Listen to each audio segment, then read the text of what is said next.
28 जानेवारी 2026 महाराष्ट्राच्या राजकारणातील सर्वात काळी तारीख.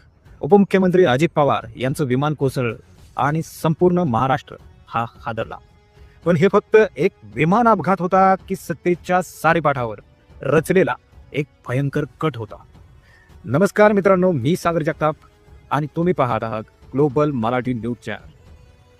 आजच्या व्हिडिओमध्ये आपण बोलणार आहोत त्या महत्त्वाच्या 5 प्रश्नांबद्दल जे आमदार अमोल मिटकरी यांनी विचारले आहेत आणि ज्याने दिल्लीपर्यंतची झोप उडवली आहे.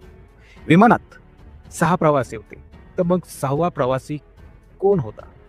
दादांचे मृतदेह संपूर्णपणे जाळले, पण खिशातील कागदपत्रे कशी वाचली? आणि सर्वात मोठं गुपित, 12 फेब्रुवारी 2026 ला असं काय होणार होतं ज्यामुळे भाजपच्या पायाखालची वाळू ती सरकली?